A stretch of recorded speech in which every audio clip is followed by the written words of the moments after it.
Hello students, आज हम start कर रहे हैं नेक्स्ट चैप्टर डेफिनेट इंटीग्रल। तो डेफिनेट इंटीग्रल को समझने के लिए पहले आपको इनडेफिनेट इंटीग्रल अच्छे से क्लियर होना चाहिए। इनडेफिनेट इंटीग्रल के सभी स्टैंडर्ड फॉर्मूले आपको लर्न होना चाहिए। साथ ही में अलग अलग क्वेश्चन को सॉल्व करने के लिए अपन ने अलग अलग मेथड्स इसके लिए कैसे अप्लाई करना है इंडेफिनेट इंटीग्रल को, तो वो आपको अच्छे से आना चाहिए। तो ये जो इंडेफिनेट इंटीग्रल ये टॉपिक मैंने अच्छे से कवर किया है ऑलरेडी, तो वो सबसे पहले आप वो देखिए। उसके बाद ही अगर आपको डेफिनेट इनडेफिनेट इंटीग्रल क्लियर हो है तो ही आप डेफिनेट इंटीग्रल के क्वेश्चन सॉल्व कर सकते हैं। तो जैसे कि मैंने बताया इंडेफिनेट इंटीग्रल क्या होता है, उसकी वैल्यू क्या होती है, हमेशा एक फंक्शन होती है। जबकि डेफिनेट इंटीग्रल की वैल्यू क्या होती है, हमेशा एक नंबर होता है। तो स्टार्ट करते हैं आज का चैप्टर। तो इसके लिए अपन सबसे पहले इसकी डेफिनेशंस कवर करेंगे, उसका फॉर्मूला कवर करेंगे और फिर उसके बाद उससे रिलेटेड क्वेश्चन सॉल्व करेंगे। तो यार डेफिनेशन क्या कहते हैं, द क्वांटिटी, ये जो क्वांटिटी दिख रही है आपको, ये is called the definite integral of F of x. इसको क्या कहते हैं, इस क्वांटिटी को डेफिनेट इंटीग्रल कहते हैं उस of the function f of x from x is equal to a to x is equal to b. ये जो दिख रहा है आपको ऊपर और नीचे लिखा है नंबर्स, ये क्या है, अपना एक्स की वैल्यूज है। ओके, क्यों, क्योंकि अपन इंटीग्रेशन को किसके रिस्पेक्ट में इंटीग्रेट कर रहे हैं, इसको इंटीग्रल को एक्स के रिस्पेक्ट में। मतलब ये जो नीचे और ऊपर जो कांस्टेंट टर्म लिखी है वो किसकी वैल्यू है, एक्स की वैल्यूज है। और यहाँ पे जो ये नंबर्स है ए और बी, इसको क्या कहते हैं अपन, lower limit and upper limit of the integral. ये जो ए और बी यहाँ पे लिखा है इसको क्या कहते हैं अपन, लोअर लिमिट कहते हैं इसको। नीचे जो लिखा नंबर उसको लोअर लिमिट, मतलब लोअर एक्स की वैल्यू ये ए है, और इसको कहते हैं अपन upper limit of the integral. तो डेफिनेट इंटीग्रल को रिप्रेजेंट करने का तरीका ये है। इसको एक और तरीके से पढ़ा जा सकता है, integral along a to b, okay, with of the function f of x with respect to x. Clear, integral along limits a to b of the function, किसका फंक्शन, किस फंक्शन का, इस फंक्शन एफ ऑफ एक्स का, किसके respect में, x के respect में जो इंटीग्रेशन निकाला जाता है इसको क्या कहते हैं अपन, डेफिनेट इंटीग्रल कहते हैं। तो डेफिनेट इंटीग्रल को तो रिप्रेजेंट ऐसे करते हैं, लेकिन इसकी वैल्यू कैसे निकाली जाती है वो देखेंगे अपन। तो जैसा कि मैंने बताया था, इंडेफिनेट इंटीग्रल को जब हम सॉल्व करते हैं, इंडेफिनेट और डेफिनेट में डिफरेंस क्या आता है, सिर्फ यहाँ पे अगर लिमिट्स आ गई तो ये हो गया डेफिनेट, और यहाँ लिमिट्स नहीं है तो ये हो गया इंडेफिनेट इंटीग्रल। ओके, तो ये इंडेफिनेट इंटीग्रल को जब अपन सॉल्व करते हैं तो अपने को हमेशा क्या मिलता है, कोई फंक्शन मिलता है, और उसमें हमेशा क्या अपन ऐड करते हैं, कॉन्स्टेंट ऐड करते हैं। क्यों, क्योंकि इंडेफिनेट के नाम से क्लियर है, किसी भी इंडेफिनेट इंटीग्रल को सॉल्व करने के बाद अपने को कोई फिक्स आंसर आता है क्या, नहीं। आंसर हमेशा किससे डिफर करता है, किसी न किसी कांस्टेंट से डिफर करता है। मतलब इसकी इनफाइनाइट वैल्यूज अपनी पॉसिबल हो सकती है, इसीलिए अपन इसको इंडेफिनेट इंटीग्रल कहते हैं। तो इंडेफिनेट इंटीग्रल को सॉल्व करने के बाद कोई फंक्शन आता है, उसमें अपन कांस्टेंट ऐड करते हैं सी।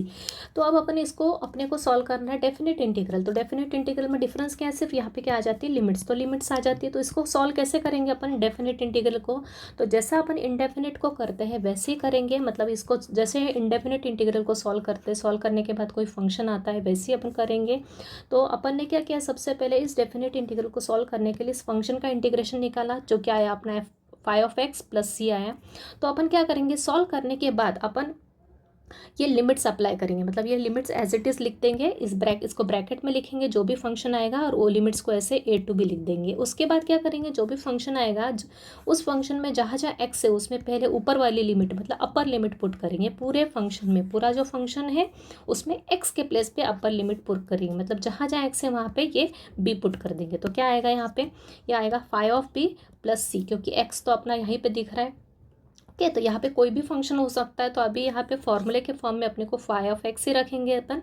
तो अपर लिमिट पूरे पुट करेंगे सबसे पहले, फिर बीच में माइनस का साइन लगाएंगे, फिर सेकंड ब्रैकेट में लोअर लिमिट पुट करेंगे। मतलब पहले पूरे फंक्शन में अपर लिमिट पुट करेंगे एक्स के प्लेस पे, जहाँ जहाँ एक्स है वहाँ पे ऊपर वाली वैल्यू पुट करेंगे, फिर बीच में माइनस का साइन लगाएंगे कंपलसरी, और उसके बाद पूरे फंक्शन में एक्स के प्लेस पे लोअर लिमिट पुट करेंगे। किया, उसके बाद उसको सिंप्लीफाई करेंगे। मतलब ये तो टर्म एज इट इज़ आ जाएगी, लेकिन यहाँ माइनस साइन होने के कारण ये दोनों का माइनस साइन हो जाएगा, साइन चेंज हो जाएगा अंदर वालों का। तो ये टर्म आएगी, यहाँ पे प्लस सी और माइनस सी हमेशा कैंसिल हो जाएगा। मतलब अपने पास क्या बचेगा, phi of a minus phi of b minus phi of a. मतलब डेफिनेट इंटीग्रल को सॉल्व करने के बाद अपने पास क्या आया, इस टाइप की टर्म आई। मतलब कोई फंक्शन आया, उस फंक्शन में अपर लिमिट और लोअर लिमिट पुट की, तो अपने पास सिंप्लीफाई करके ये फॉर्मूला जनरेट हुआ। क्लियर। तो यहाँ पे आपको एक बात क्लियर हो रही होगी कि डेफिनेट इंटीग्रल के केस में कांस्टेंट का कोई मीनिंग है क्या। कांस्टेंट यहाँ पे लगाने के बाद भी जब अपन लिमिट पुट करते हैं इस फंक्शन में, तो कांस्टेंट ऑटोमेटिक क्या हो जाता है, एलिमिनेट हो जाता है। इसीलिए हम डेफिनेट इंटीग्रेशन के केस में कांस्टेंट ऑफ इंटीग्रेशन सी लगाते हैं क्या, नहीं लगाते हैं। इंडेफिनेट में अपन कांस्टेंट ऑफ इंटीग्रेशन लगाते हैं, लेकिन डेफिनेट के केस में हम कांस्टेंट ऑफ इंटीग्रेशन एलिमिनेट हो जाता है, इसलिए यहाँ पे अपने को सी लगाने की ज़रूरत नहीं है, क्योंकि अपने को डेफिनेट इंटीग्रेशन सॉल्व करने के बाद एक फिक्स वैल्यू मिलती है हमेशा। ओके, तो इसी फॉर्मूले को अपन शॉर्ट फॉर्म में क्या किस टाइप से अप्लाई कर सकते हैं, integral along a to b of the function f of x with respect to x क्या हो जाएगा, इस फंक्शन को सॉल्व किया अपन ने इंडेफिनिट की मेथड से, तो अपने पास कोई फंक्शन आएगा फाई ऑफ एक्स, यहाँ पे प्लस सी लिखने की ज़रूरत नहीं है, क्योंकि प्लस सी लिखा तो भी वो यहाँ पे एलिमिनेट हो जाता है, इसलिए यहाँ पे अपने को डेफिनेट इंटीग्रेशन के केस में प्लस सी लिखने की ज़रूरत नहीं है। तो इसको सॉल्व करने के बाद अपने पास कोई फंक्शन आया, लिमिट्स लिखी ऐसी ब्रैकेट लगा के ए टू बी, पहले अपर लिमिट पुट की पूरे फंक्शन में, तो यह आया phi of b, minus sign बीच में लगाया, फिर लोअर लिमिट पुट की, तो यह आया। क्लियर। तो जैसा कि मैंने बताया, ये जो डेफिनेट इंटीग्रल है उसको हमेशा हम डेफिनेट इंटीग्रल क्यों कहते हैं, क्योंकि ये हमेशा कैसे वैल्यू पोजेस करता है, डेफिनेट वैल्यू मिलती है इसकी, एक फिक्स वैल्यू मिलती है अपने को सॉल्व करने के बाद, वो क्या होता है, एक नंबर होता है। After solving this integration we get the number, एक नंबर मिलता है। ओके, उसकी एक डेफिनेट वैल्यू होती है, फिक्स वैल्यू होती है, और वो किसके ऊपर डिपेंड करती है, इन लिमिट्स के ऊपर। मतलब अगर ये लिमिट्स है, इसलिए इसके आपने को आंसर क्या मिलेगा, हमेशा फिक्स वैल्यू मिलेगी। क्लियर। तो इस तरह से अपने को डेफिनेट इंटीग्रेशन क्या होता है, उसमें अपर लिमिट लोअर लिमिट क्या होती है, उसको फॉर्मूला कैसे जनरेट किया और उसके बाद उसको फॉर्मूला कैसे अप्लाई करना, वो मैंने आपको बताया। ओके, तो इसको सॉल्व करने के लिए अपने को इंडेफिनिट इंटीग्रेशन अच्छे से क्लियर होगा, तो ही अपन इस इंटीग्रेशन को क्या कर सकते हैं, सॉल्व कर सकते हैं। तो क्योंकि इसका इंटीग्रेशन निकालने के लिए, अंदर वाले फंक्शन का इंटीग्रेशन निकालने के लिए अपने को इंडेफिनिट इंटीग्रेशन की सभी मेथड अच्छे से पता होना चाहिए, क्योंकि इसको सॉल्व करेंगे तो जो फंक्शन आएगा उसमें तो अपन लिमिट पुट करने के बाद अपने पास एक फिक्स वैल्यू आएगी, एक फिक्स नंबर आएगा of the definite integral. Okay, तो जैसा कि इंडेफिनेट इंटीग्रल में मैंने आपको सभी अलग अलग मेथड्स से रिलेटेड काफ़ी क्वेश्चंस प्रैक्टिस करवाए, लेकिन यहाँ पे उतने क्वेश्चंस पॉसिबल नहीं है। लेकिन डेफिनेट इंटीग्रल के लिए अपने को वो सभी मेथड कैसे अप्लाई करेंगे यहाँ पे, तो उससे रिलेटेड सभी मेथड में यहाँ पे एक एक दो दो क्वेश्चंस कवर करवाने वाले हो। तो उस टाइप के इंडेफिनेट के इंटीग्रल के सभी क्वेश्चंस अपन यहाँ पे प्रैक्टिस करने वाले हैं, लेकिन एक एक दो दो एग्जाम्पल के साथ। ओके, तो स्टार्ट करते क्वेश्चंस। तो फर्स्ट क्वेश्चन है, evaluate integral along 1 to 2 of the function 1/3x-2 with respect to x। तो इस फंक्शन को अपने को इंटीग्रेट करना है अलॉन्ग द लिमिट्स 1 to 2। ये अपनी होती है लोअर लिमिट, ये होती है अपनी अपर लिमिट। तो सबसे पहले दिए हुए इंटीग्रेशन को अपन आई से रिप्रेजेंट करते हैं, कैपिटल आई से। उसके बाद अपन देखेंगे कि अंदर वाला जो फंक्शन है वो किस मेथड से सॉल्व करना है। ओके, तो जो भी इंडेफिनेट में मेथड्स बताई वही अपने को यहाँ पे अप्लाई करना है, और लास्ट में अपने को सिर्फ अपर लिमिट और लोअर लिमिट पुट करना है। तो इसको सॉल्व करने के लिए अपने को इंडेफिनेट की मेथड ही यूज़ करना है। तो सबसे पहले कंसिडर करेंगे, let the given integral is I. Limits को नीचे और ऊपर प्रॉपर लिखना है, 1/3x-2 dx। ओके, अब ये जो अंदर का फंक्शन है इसको सॉल्व करने के लिए आप कौन से फॉर्मूला यूज़ करेंगे, स्टैंडर्ड फॉर्मूला यूज़ होगा, लेकिन कंपोजिट के लिए। किस फॉर्म में दिख रहा है अपने को, 1/x के फॉर्म में दिख रहा है। x के प्लेस पे क्या है, लीनियर टर्म है। मैंने बताया था आपको डेफिनेट के केस में, इंडेफिनेट इंटीग्रल के केस में जो कंपोजिट फंक्शन कैसा होता है, जो स्टैंडर्ड फंक्शन है उसमें सिर्फ x के प्लेस पर लीनियर टर्म आ जाता है, वो होता है कंपोजिट फंक्शन। तो ये अपना 1/x के फॉर्म में दिख रहा है, तो 1/x का इंटीग्रेशन आपको पता है क्या होता है, log x होता है। तो वही फॉर्मूला यहाँ पे यूज़ करेंगे। चाहे तो मैं यहाँ पे फॉर्मूला लिख देती हूँ, कौन सा फॉर्मूला यूज़ करेंगे अपन, 1/x का फॉर्मूला यूज़ करेंगे कंपोजिट के लिए। तो 1/x का फॉर्मूला क्या होता है आपका, log x प्लस c। लेकिन यहाँ पे c लिखने की ज़रूरत है क्या, क्योंकि डेफिनेट इंटीग्रेशन है इसलिए। तो ये हो गया आपका 1/3x-2 का इंटीग्रल क्या हो गया, log ऑफ 3x-2 इनटू, मैंने बताया था ये कंपोजिट है। कंपोजिट है मतलब जो x के प्लेस पे जो टर्म दिख रही है आपको, यहाँ पे x के प्लेस पे क्या दिख रहा है, 3x-2 है। तो पहले तो ये फॉर्मूला लगाएंगे, फिर डिवाइड में क्या आएगा, जो x के प्लेस पे जो फंक्शन प्रेजेंट है उसका डेरिवेटिव आएगा। तो डेरिवेटिव क्या होता है, लीनियर टर्म का x का कोएफिशिएंट, मतलब ये 3, तो यहाँ आएगा 1/3 प्लस c लगाने की ज़रूरत नहीं है यहाँ पे। ओके, अब क्या करेंगे, इसको लिखेंगे ब्रैकेट में और लिमिट्स को इस तरह से लिख देंगे पहले एक बार 1 to 2। अब क्या करेंगे, जो कांस्टेंट टर्म होती है उसको बाहर लिख लेंगे। क्यों, क्योंकि अपन अपर लिमिट और लोअर लिमिट हमेशा किस में पुट करते हैं, फंक्शन में। इस कांस्टेंट टर्म का यहाँ कुछ काम है क्या, नहीं, तो 1/3 बाहर लिख लेंगे। तो ये बाहर लिख लिया, ब्रैकेट में सिर्फ क्या लिखेंगे, log of 3x-2 bracket close 1 to 2। तो सबसे पहले आप पुट करेंगे ये जो फंक्शन इसमें पहले पुट करेंगे अपर लिमिट, फिर माइनस का साइन पूरे फंक्शन में लोअर लिमिट। तो ये हो जाएगा 1/3 inside the bracket log of, जहाँ चाहे एक्स है उसके प्लेस पे क्या आएगा अपर लिमिट, मतलब 3 × 2 -2, फिर बीच में माइनस का साइन, फिर लोअर लिमिट लॉग ऑफ 3 × 1 -2। तो डेफिनेट इंटीग्रेशन बहुत इजी है, लेकिन आपको पहले इंडेफिनिट क्लियर होना चाहिए तो ही। तो पूरे फंक्शन में एक्स के प्लेस पे पहले पुट किया अपर लिमिट, ये फंक्शन एज इट इज़ लिखा, सिर्फ एक्स के प्लेस पे 2 लिखा, फिर बीच में माइनस का साइन, फिर लोअर लिमिट जहाँ जहाँ एक्स दिख रहा है उसमें उसके प्लेस पे लोअर लिमिट मतलब 1 पुट किए। अब इसको सिंप्लीफाई कर लेंगे तो ये 1/3 तो एज इट इज़ आएगा। लॉग ऑफ सिंप्लीफाई आपको डायरेक्ट करना है, 3 × 2 क्या होता है 6, 6 - 2 कितना होगा 4, तो ये होगा log 4 minus sine 3 × 2 is 1, 3 × 1 is 3, 3 - 2 is 1, तो यहाँ आएगा log ऑफ 1। ओके, अब अपने को वैल्यूज़ पता होना चाहिए। log 1 की वैल्यू क्या होती है 0 होती है। अगर आपको पता नहीं तो आप कैल्सी का यूज़ करते हुए निकाल सकते हैं। तो ये होगा log 4 - 0। तो फाइनल आंसर क्या आ गया आपका, आ गया 1/3 log 4। तो क्लियर है। तो जिसको इंडेफिनिट क्लियर है, मतलब किसी भी फंक्शन का इंटीग्रेट करते आना चाहिए, तो उतना आ गया तो आपको बस सिर्फ क्या करना है, इंटीग्रेट करने के बाद अपर लिमिट और लोअर लिमिट पुट करना है। सिर्फ कुछ मेथड्स में आपको थोड़ा चेंज है, तो वो मैं आपको बाद में बताऊंगी जब वो मेथड आएगी। क्लियर। तो इसलिए आपको सभी टाइप के मेथड के 1-1 2-2 क्वेश्चन यहाँ करवाने वाली हूँ। Next question, integral along 0 to 2 of the function x + 1/√x with respect to x।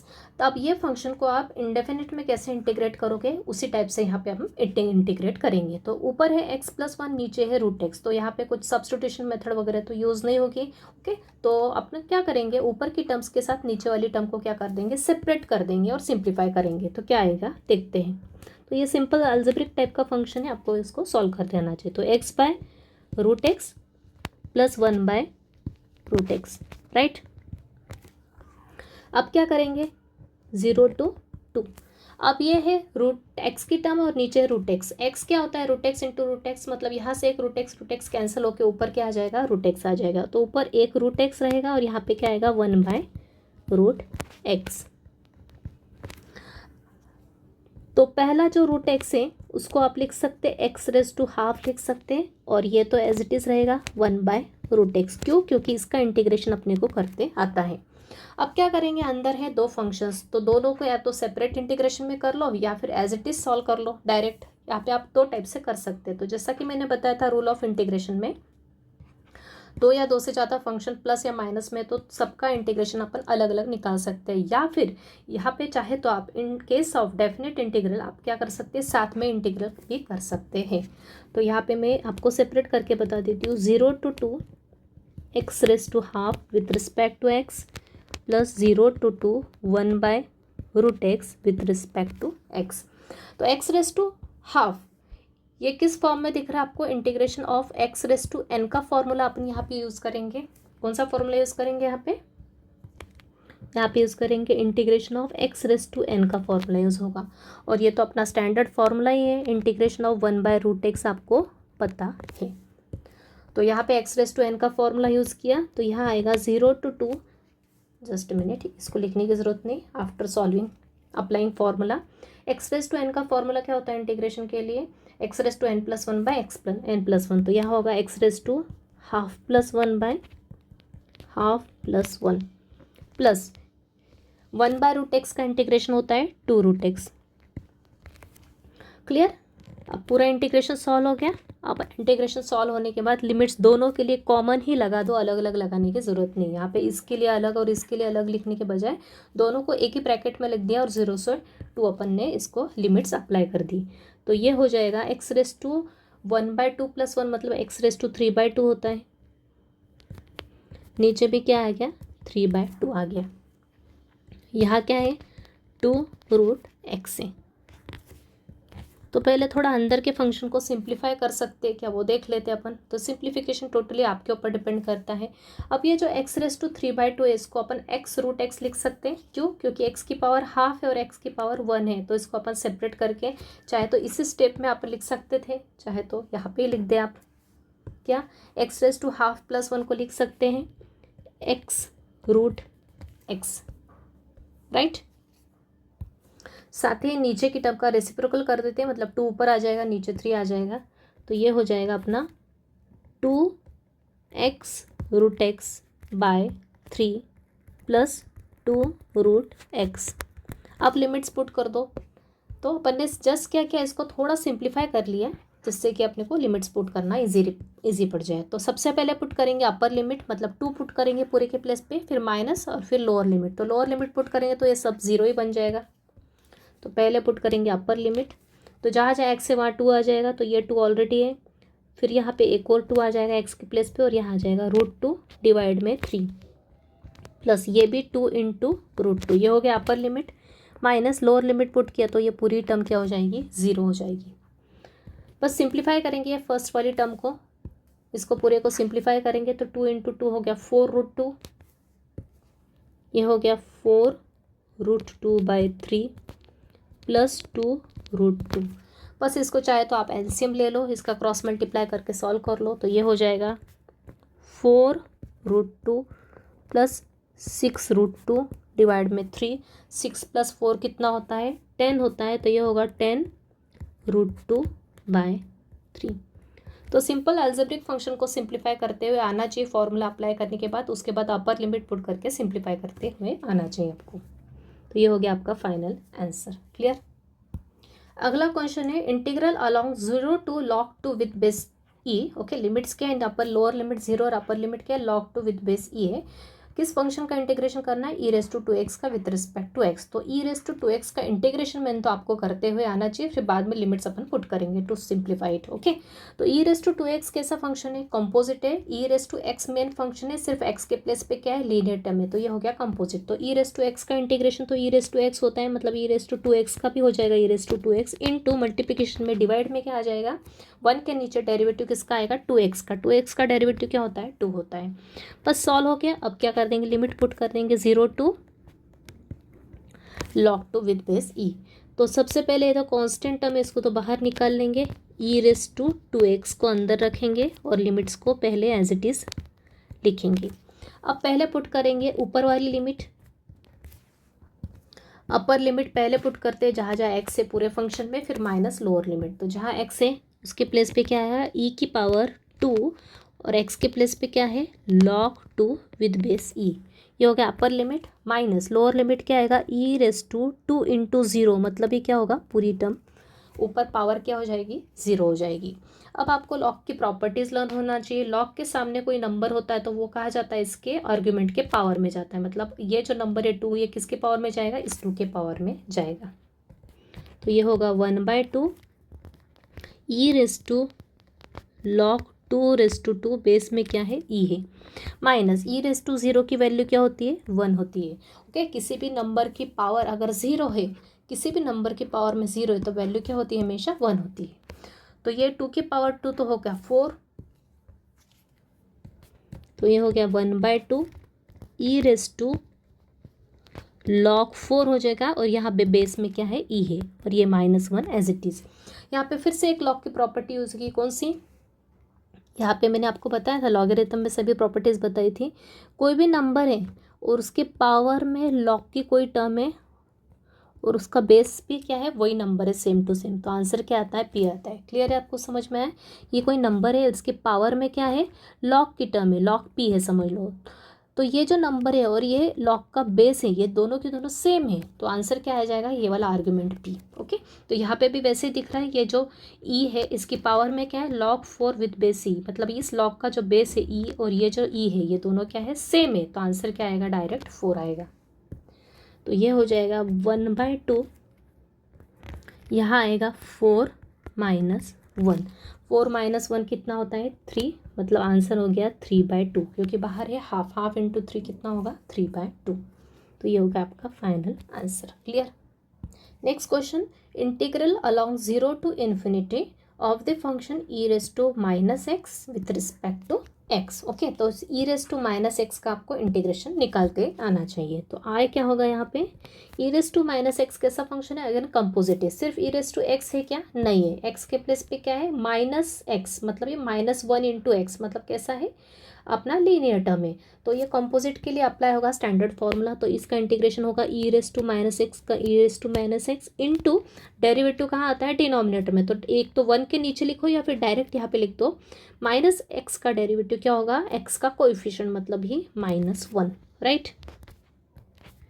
उसके बाद क्या आएगा, 0 टू इन्फिनिटी।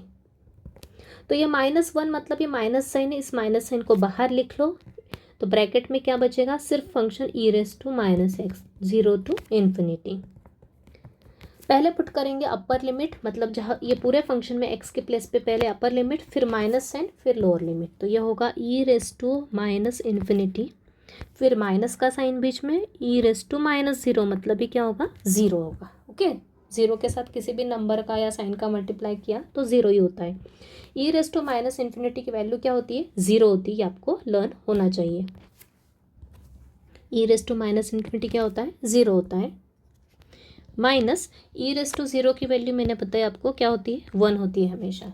तो ब्रैकेट के अंदर क्या है अब अपना 0 -1 मतलब ही -1, वो नीचे अंदर वाला -1 और बाहर का माइनस साइन का मल्टीप्लाई क्या होके क्या हो जाएगा, माइनस इंटू माइनस प्लस का 1। तो ये आ गया आपका final answer, right. Next, integral along -1 to +1 of the function 1/1 + x² with respect to x। तो फंक्शन अपने पास क्या है, 1/1 + x², विच स्टैंडर्ड फॉर्मूला है अपने पास इसका, कि इंटीग्रल अपने को पता है क्या होता है, integral of 1/1 + x² is tan inverse x होता है, राइट। तो ये स्टैंडर्ड है। लिमिट्स लिख देंगे -1 to 1, पहले पुट करेंगे upper limit, tan inverse 1 put किया x के प्लेस पे, फिर बीच में माइनस का साइन, फिर tan इनवर्स ऑफ x के प्लेस पे -1। अब tan इनवर्स 1 की वैल्यू पता है, लेकिन tan इनवर्स -1 डायरेक्ट वैल्यू पता है क्या, नहीं। अपन इसको क्या करेंगे, पहले प्रॉपर्टी यूज़ करेंगे। एक प्रॉपर्टी होती है, आपको ट्रिग्नोमेट्री में बताया था, tan inverse of negative angle क्या होता है, माइनस का साइन बाहर निकल जाता है उस केस में। Okay, tan inverse of minus theta क्या होता है, minus tan inverse of theta. तो यहाँ पे क्या आ जाएगा, tan inverse of 1 minus tan inverse of -1 को क्या लिखेंगे, माइनस साइन बाहर निकल जाएगा, तो मतलब यहाँ क्या आएगा, minus into minus plus tan inverse 1। Clear. तो आई थिंक क्लियर है क्या किया अपन ने, यहाँ tan इनवर्स 1 की वैल्यू पता है, tan इनवर्स ऑफ -1 को पहले अपन ने प्रॉपर्टी यूज़ की, tan inverse of minus theta बोलो या -x को बोलो, क्योंकि tan इनवर्स क्या होता है, इनवर्स ट्रिग्नोमेट्रिक फंक्शन हमेशा एंगल होता है। तो यहाँ पे एक्चुअल में x लिखना चाहिए, लेकिन ठीक है, आपके अंडरस्टैंडिंग के लिए अभी थोड़ी देर के लिए आप समझ लें। tan inverse of minus theta क्या होता है, minus tan inverse of theta, मतलब क्या हो गया, इनडायरेक्टली माइनस साइन बाहर निकल गया और अंदर क्या आ गया, पॉजिटिव थीटा रह गया। तो tan इनवर्स ऑफ -1 क्या हो गया, ये माइनस साइन बाहर आया, तो ये हो गया plus tan inverse of 1। tan inverse of 1 tan inverse of 1 2 times है, तो मतलब ये हो गया 2 times tan inverse of 1। 2 times tan inverse 1 की वैल्यू क्या होती है, π/2 होती है। तो इसका आपको इसको कैलकुलेट करने के लिए आप कैलकुलेटर का यूज़ कर सकते हैं। tan इनवर्स 1 की वैल्यू क्या होती है, हमेशा tan इनवर्स क्या होता है, एंगल। इनवर्स ट्रिग्नोमेट्रिक फंक्शन क्या होते हैं, हमेशा इनवर्स ट्रिग्नोमेट्रिक फंक्शन की वैल्यू हमेशा क्या होती है, एंगल होती है, हमेशा ध्यान रखना। तो tan इनवर्स 1 मतलब है क्या, कि tan के किस एंगल के लिए अपने पास 1 वैल्यू आ रही है। मैं आपको इनवर्स ट्रिग्नोमेट्रिक फंक्शन में एक्सप्लेन किया था उसकी डेफिनेशन में। tan इनवर्स 1 का मीनिंग क्या हो गया, कि किस tan के एंगल के लिए अपने को ये 1 वैल्यू मिल रही है। तो tan के किस एंगल के लिए 1 वैल्यू मिलती है अपने को, tan 90 डिग्री के लिए, राइट। सॉरी, tan 90 नहीं, tan 45 डिग्री के लिए। ओके, तो यहाँ पे जस्ट 1 मिनट करेक्शन कर लेंगे। ओके, tan के किस एंगल के लिए अपने को 1 वैल्यू मिलती है, tan 45 डिग्री के लिए। ओके, tan 90 तो अपना इनफाइनाइट होता है, नॉट डज नॉट एग्जिस्ट होता है। ओके, तो tan 45 डिग्री की वैल्यू क्या होती है, हमेशा 1 होती है। ओके, तो tan इनवर्स 1 की वैल्यू क्या होगी, एंगल विच इज़ π/4। तो अब क्या करेंगे, इसको और इसको कैंसिल कर देंगे, तो फाइनल आंसर क्या होगा, π/2। अगला question, integral along 0 to 1 of the function x/x + 1 with respect to x। तो जैसा कि मैंने आपको बताया था, इंडेफिनेट में नीचे और ऊपर में एक्स की पावर क्या है, सेम है, एक्स की पावर क्या है, 1 है, ओके, सेम है। तो अपने को क्या करना पड़ता है, सिर्फ सिंपल एडजस्टमेंट करना पड़ता है। डिनोमिनेटर में क्या है, एक्स प्लस 1 है, तो सेम टू सेम जो नीचे फंक्शन है वो अपने को ऊपर लाना है। तो नीचे एक्स है, ऊपर भी एक्स है, नीचे प्लस 1 है, ऊपर प्लस 1 नहीं, मतलब क्या करेंगे, +1 और -1, मतलब 1 का क्या करेंगे, एडजस्टमेंट करेंगे। इसी को क्या कहते हैं हम, rational function, okay, integral of rational function, जो मेथड मैंने आपको एक्सप्लेन की थी। ये होगा इंटीग्रल अलोंग 0 to 1, ऊपर लिखेंगे +1 और -1, क्यों, क्योंकि नीचे अपने पास x + 1 है, इसलिए। अब क्या करेंगे, ऊपर दो टर्म्स जनरेट हो सकती है, ये वाली और ये वाली, दोनों को किससे सेपरेट करेंगे, x + 1 के साथ सेपरेट कर लेंगे। तो ये हो जाएगा 0 to 1, ऊपर x + 1 को डिवाइड किया x + 1 के साथ, फिर -1 को डिवाइड किया x + 1 के साथ। तो इस तरह से दो रेशोज अपने जनरेट हो गए। तो यहाँ पे x + 1 तो क्या हो गया, कैंसिल हो गया, ओके, ये x + 1 कैंसिल हो गया। तो यहाँ बचेगा इंटीग्रल अलोंग 0 to 1, यहाँ आएगा 1 - 1/x + 1 with respect to x।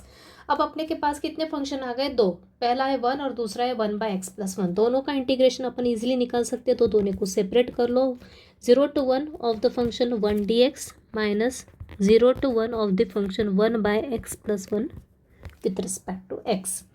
तो इंटीग्रेशन ऑफ 1 तो होता है x, माइनस साइन 1/x + 1 का इंटीग्रेशन, कौन सा फॉर्मूला, 1/x का फॉर्मूला, क्यों, क्योंकि x के प्लेस पे क्या है, लीनियर टर्म है, मतलब ये कंपोजिट के लिए फॉर्मूला यूज़ करेंगे। तो 1/x + 1 का इंटीग्रेशन क्या होगा, log ऑफ x + 1, और डिवाइड में क्या आएगा, x + 1 का डेरिवेटिव क्या होता है, 1 ही होता है, तो नहीं लिखा तो भी चलेगा। अब पुट कर देंगे लिमिट्स 0 to 1।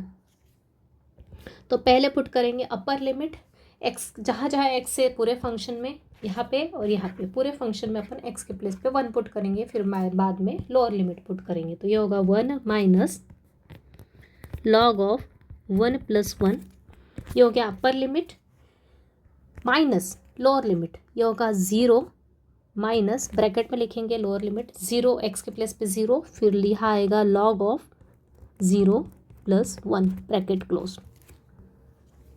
तो यह हो गया 1 माइनस, ये 1 + 1 क्या होगा, 2, तो ये हो गया log 2 माइनस, यहाँ आ गया 0 माइनस log 0 + 1 क्या होता है, 1 होता है।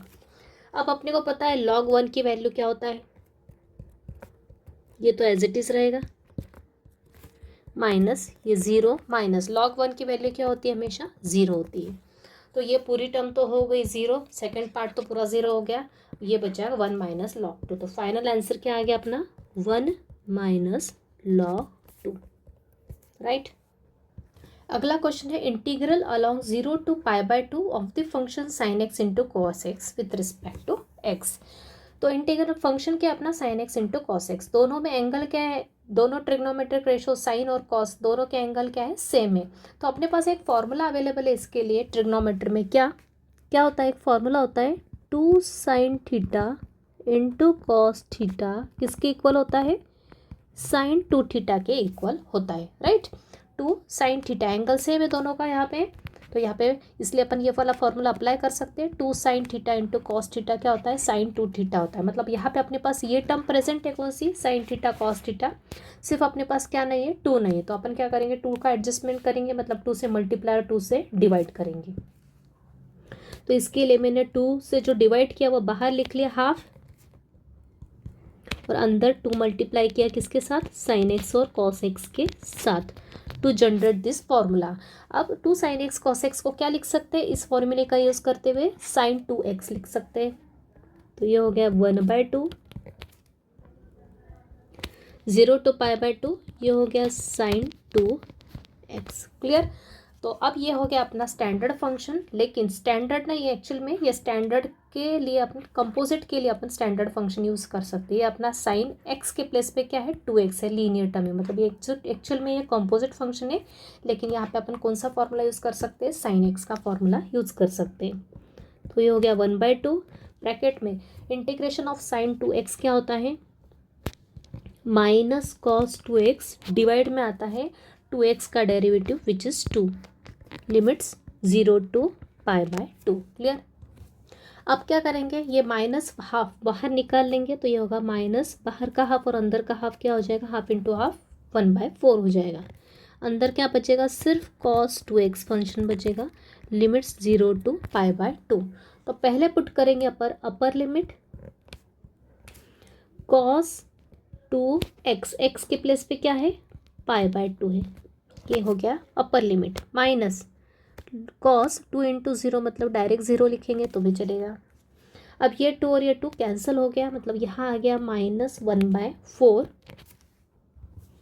तो यहाँ आएगा cos pi minus cos 0, right.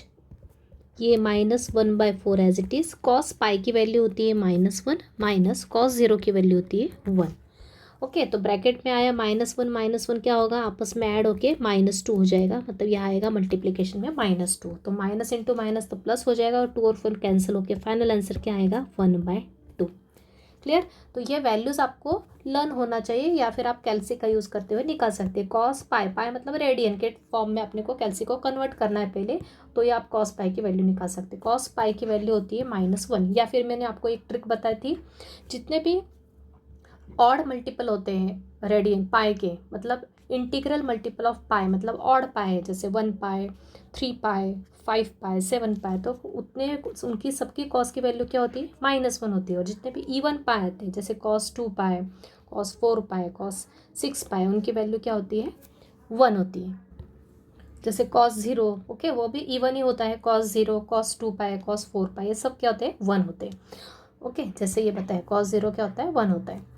तो ये दोनों ऐड हो गए, -1 और -1 -2 हो गया, और सिंप्लीफाई होकर फाइनल आंसर हाफ आ गया। नेक्स्ट क्वेश्चन है, integral along 0 to π/4 of the function tan² x with respect to x। तो अब इसको सॉल्व करने के लिए आपको आइडेंटिटी लर्न होना चाहिए।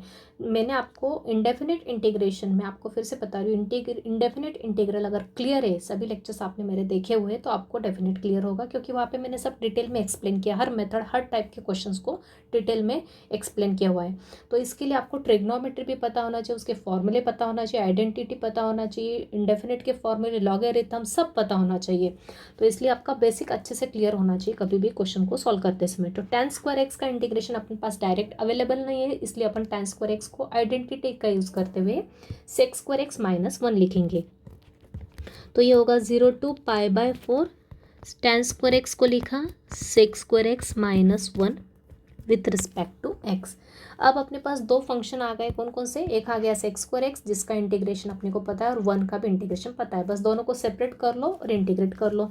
तो ये होगा 0 to π/4 of the function sec² x with respect to x minus integral along 0 to π/4 of the function 1 with respect to x। तो sec² x का इंटीग्रल का फॉर्मूला क्या होता है, tan x होता है, माइनस इंटीग्रेशन ऑफ 1 होता है x। बस दोनों ही फंक्शन को इंटीग्रेट कर दिया अपन ने, और डायरेक्ट दोनों के लिए अपन कॉमन लिमिट लगाएंगे 0 to π/4। अलग अलग लगाने की जगह अपन क्या कर रहे हैं, यहाँ पे इसके लिए अलग लगाओ, फिर इसके लिए अलग लगाओ, उसके जगह अपन क्या कर रहे हैं, इसका इंटीग्रेशन निकालेंगे tan x, इसका निकालेंगे -x, और बाद में दोनों के लिए अपन 0 to π/4 लिमिट्स लगाएंगे। पहले लगाएंगे अपर लिमिट, तो ब्रैकेट के अंदर फिर से एक ब्रैकेट में पहले पूरे फंक्शन में अपर लिमिट जहाँ जहाँ x है वहाँ पे क्या आएगा, π/4 आएगा, minus lower limit tan 0 -0, right. tan π/4 की वैल्यू क्या होती है, 1 होती है। π/4 मतलब ये रेडियन फॉर्म है, मतलब इसको डिग्री में क्या बोलते हैं, 45 डिग्री। पाई का मीनिंग क्या है यहाँ पे, 180 डिग्री। 180/4 मतलब क्या होता है, 45 डिग्री। tan 45 होता है 1। तो ये हो गया 1 माइनस π/4 माइनस tan 0 की वैल्यू होती है 0, ये 0, मतलब ये पूरी टर्म क्या हो गया, पूरा फंक्शन क्या हो गया यहाँ पे, 0 के लिए, लोअर लिमिट के लिए 0 हो गया। तो बच्चा क्या अपना final 1 minus π/4 is our final answer. Clear. अगला क्वेश्चन है अपना, इंटीग्रल अलॉन्ग 0 to π/2 फंक्शन क्या है, sine 5x into cos 3x with respect to x। अभी इस टाइप का एक क्वेश्चन करवाया था, वहाँ पे साइन x और कॉस x था, तो लेकिन दोनों के एंगल क्या थे, सेम थे, इसलिए अपन ने साइन 2 थीटा का फॉर्मूला लगाया था 2 का एडजस्टमेंट करके। लेकिन यहाँ पे वैसा होगा क्या, नहीं, यहाँ पे एंगल क्या है, अलग अलग है, इसलिए अपने को ट्रिग्नोमेट्री का कौन सा फॉर्मूला यूज़ करना पड़ेगा, ये दोनों क्या है, प्रोडक्ट में है, मतलब फैक्टर्स में है, तो अपने को इसको किस डिफैक्टराइजेशन फॉर्मूला यूज़ करते हुए अपने को इसको सॉल्व करना पड़ेगा, क्योंकि इन दोनों के लिए प्रोडक्ट में अपने पास कोई फॉर्मूला प्रेजेंट नहीं है, standard formula in the case of indefinite integration. Okay, तो इसलिए अपन को यहाँ पे ट्रिग्नोमेट्री का फॉर्मूला का यूज़ करना पड़ेगा। कौन सा फॉर्मूला यूज़ करेंगे ट्रिग्नोमेट्री का अपन यहाँ पे अपने को 2 का एडजस्टमेंट करने की ज़रूरत है क्या, यस, अपने को 2 का एडजस्टमेंट करना है और उसके बाद अपने को फॉर्मूला अप्लाई करना है। क्या फॉर्मूला होता है, 2 साइन ए कॉस बी। ओके, एंगल अलग अलग है, सिर्फ 2 का एडजस्टमेंट करना पड़ेगा लगाने के पहले। तो 2 साइन ए कॉस बी का फॉर्मूला होता है साइन ए प्लस बी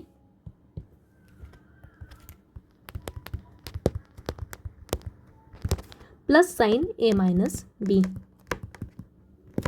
राइट। तो ये क्लियर है आपको, यहाँ पे कौन सा फॉर्मूला लगेगा, सिर्फ यहाँ पे अपने को पहले 2 का एडजस्टमेंट करना पड़ेगा, फिर इसके प्लेस पे कौन सा फॉर्मूला लगेगा, 2 साइन ए कॉस बी। ये किस टाइप की टर्म दिख रही है अपने को, 2 साइन ए कॉस बी, इसका फॉर्मूला होता है, ये फैक्टर्स में मल्टीप्लिकेशन में, इसको अपने को सम में कन्वर्ट करना है 2 टर्म्स के, तो अपने को ये वाला ट्रिग्नोमेट्री का डिफैक्टराइजेशन फॉर्मूला बोलते हैं इसको, वो अप्लाई करेंगे। तो 2 साइन ए कॉस बी होता है साइन ए प्लस बी प्लस साइन ए माइनस बी, तो ये फॉर्मूला यहाँ यूज़ करेंगे। तो इसके लिए पहले अपन क्या करेंगे, अपन यहाँ पे 2 का एडजस्टमेंट यहाँ पे लिख देती हूँ, यहीं पे इस स्टेप में हाफ का डिवाइड किया, 2 का डिवाइड किया, 2 का मल्टीप्लाई किया, और उसके बाद ये फॉर्मूला अप्लाई किया। तो आई क्या हो जाएगा अपना, आई हो जाएगा इस केस में ये हाफ एज इट इज़ रहेगा 0 to π/2। अब यहाँ पे यूज़ होगा फॉर्मूला साइन ए प्लस बी, ए क्या है यहाँ पे 5x है, 5x प्लस बी क्या है 3x, राइट, प्लस साइन ए माइनस बी मतलब 5x माइनस 3x, राइट। और इसको पूरा ब्रैकेट में लिखेंगे विथ रिस्पेक्ट टू x, क्यों, क्योंकि 2 टर्म्स जनरेट हो गई अब यहाँ पे, इसलिए half 0 to π/2 sign 5x plus 3x कितना होता है 8x, और यहाँ पे आएगा साइन 2x, राइट। अब यहाँ पे देख रहे हो आप 2 फंक्शंस आ गए, दोनों का इंटीग्रेशन निकाल सकते हैं। दोनों कैसे फंक्शन है, साइन x के फॉर्म में, लेकिन कॉम्पोजिट है, x के प्लेस पे यहाँ 8x है और यहाँ 2x है, लीनियर टर्म्स है, तो ये कॉम्पोजिट फंक्शन हो गए। दोनों को सेपरेट इंटीग्रेट करेंगे और उसके बाद लिमिट पुट करेंगे। तो ये हाफ दोनों ही फंक्शन के लिए कॉमन है, इसलिए हाफ और फिर बाद में ब्रैकेट लगा के दोनों इंटीग्रेट को सेपरेट करेंगे। तो 0 to π/2 साइन 8x का integration plus 0 to π/2 sine 2x, right. अब क्या करेंगे, ये half as it is, sine 8x का इंटीग्रेशन क्या होगा माइनस कॉस 8x, और डेरिवेटिव क्या आएगा 8x का, डिनोमिनेटर में क्या आता है 8, फिर से साइन 2x का होगा माइनस कॉस 2x डिवाइड में आएगा 2, डेरिवेटिव ऑफ 2x क्या होता है, ये कंपोजिट है, x के प्लेस पे क्या है 2x है, तो 2x का डेरिवेटिव 2, यहाँ पे 8x का डेरिवेटिव 8। अब लिमिट्स पुट करेंगे, लिमिट्स क्या अपने दोनों के लिए कॉमन लिख देंगे डायरेक्टली 0 to π/2।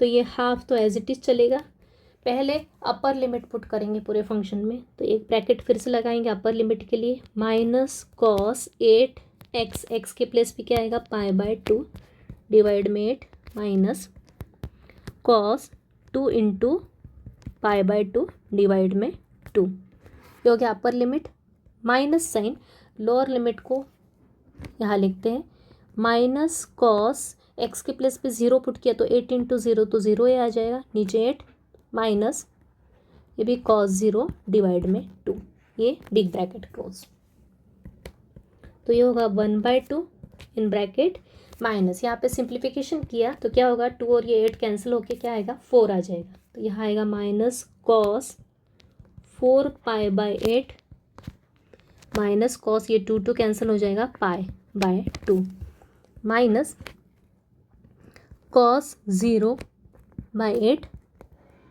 Minus cos 0/2। अब जैसा कि मैंने बताया आपको माइनस कॉस 4π, कॉस कैसा है इवन पाई है, तो वैल्यू क्या होती है 1 होती है, 1/8 माइनस कॉस क्या है 1π मतलब ऑड पाई, तो वैल्यू क्या होगी -1, -1/2 माइनस कॉस 0 की वैल्यू थी 1/8 माइनस अगेन 1/2। बस इसको थोड़ा ब्रैकेट ओपन कर देते हैं, देखते क्या क्या कैंसिलेशन होता है। तो ये -1/8, ये minus into minus plus half, इस माइनस का भी अंदर मल्टीप्लाई कर दो तो ये होगा +1/8 और यहाँ आएगा +12। तो ये और ये कैंसिल हो गया। हाफ और हाफ कितना होता है? 1 होता है। ओके, ये दोनों हाफ और ये हाफ ऐड किया तो 1 हो जाएगा और 1 का हाफ में मल्टीप्लाई किया तो क्या आएगा? हाफ ही आएगा, राइट। तो ये हो गया आपका फाइनल आंसर। क्लियर है आई थिंक। तो पूरा फॉर्मूला बेस्ड है और कुछ नहीं, यहाँ पे आपको दिमाग लगाते आना चाहिए कैसे अपने को कहाँ पे कौन सी मेथड यूज़ करना है, कौन सा फॉर्मूला यूज़ करना है। अगला क्वेश्चन है integral along 0 to π/2 of the function cos cube x into sine x with respect to x.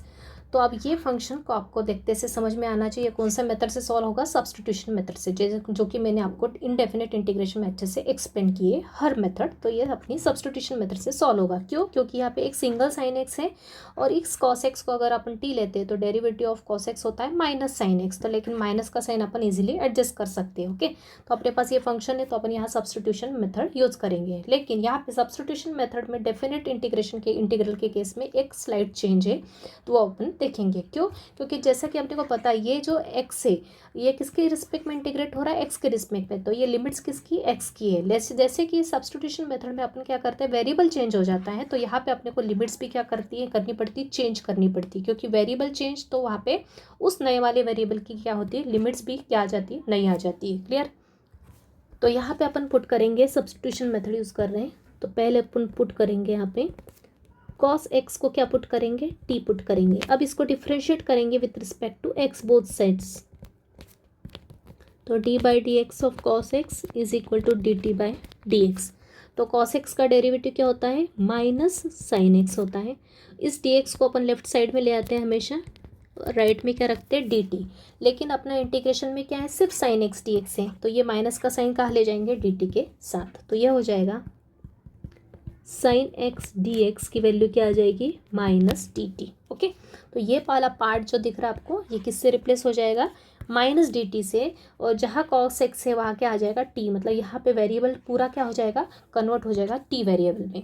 तो अब जैसा कि मैंने बताया ये लिमिट्स किसकी है? एक्स की है, क्योंकि यहाँ पे वेरिएबल क्या है? एक्स है। तो अब अपना नया इंटीग्रेशन टी वेरिएबल के टर्म में आएगा, तो लिमिट्स भी अपने को किसकी लगानी पड़ेगी? टी की। तो यहाँ पे अपन लिमिट्स भी चेंज करेंगे।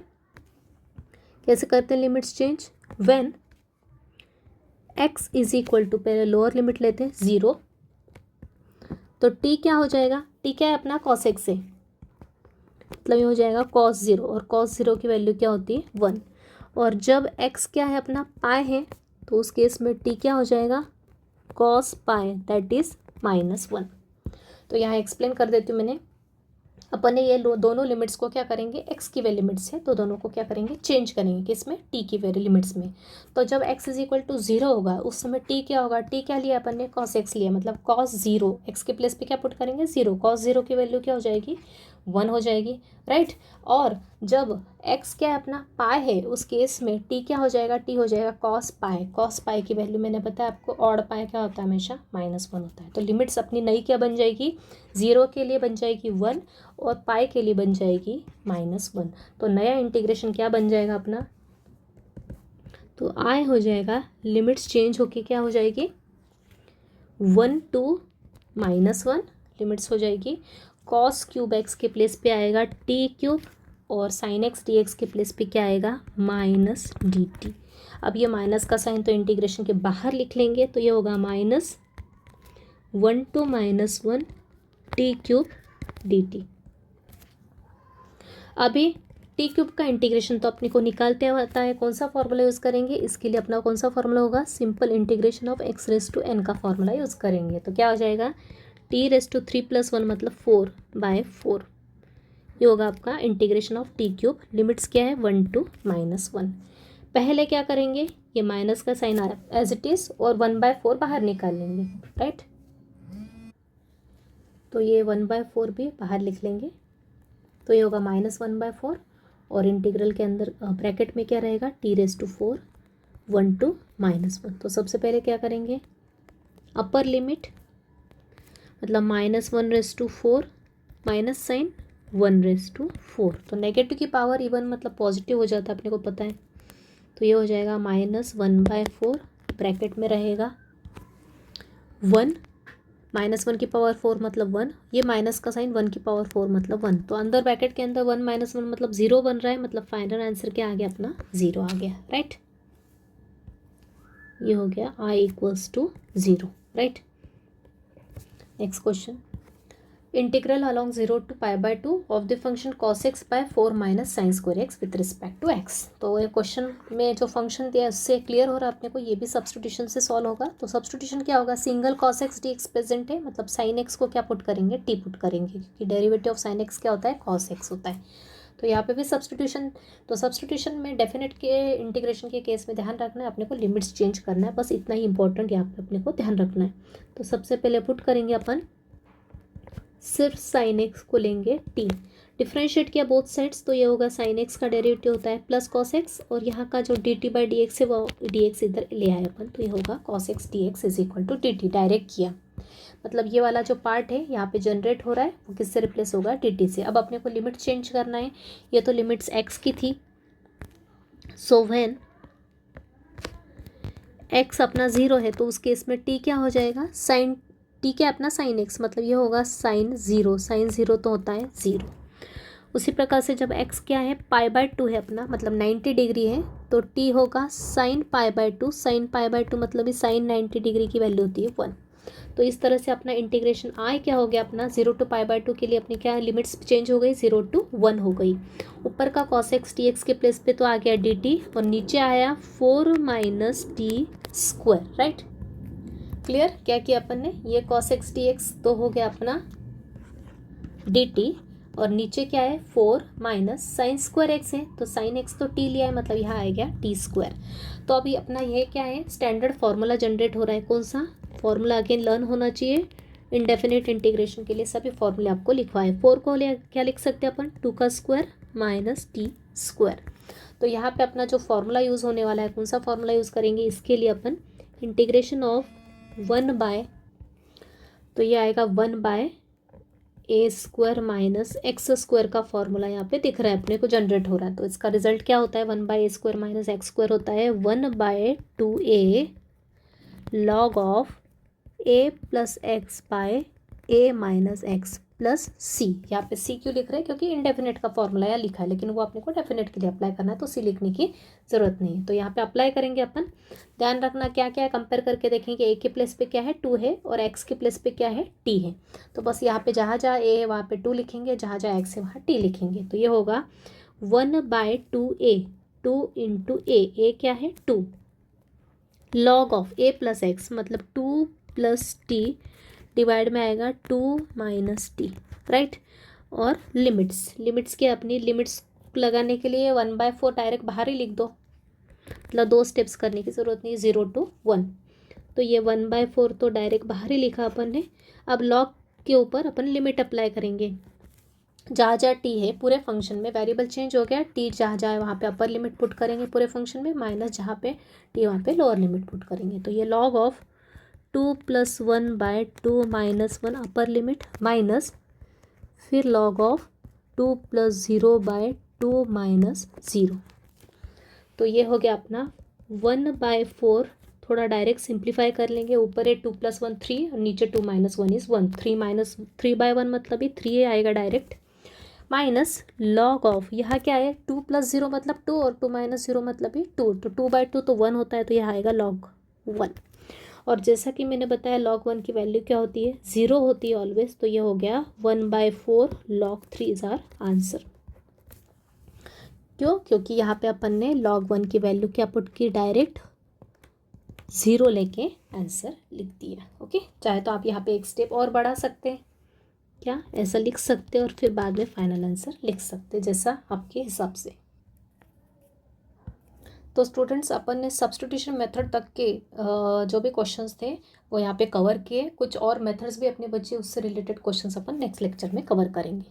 तो आपका लेक्चर अपन आज यही कंक्लूड करते हैं। Thank you very much.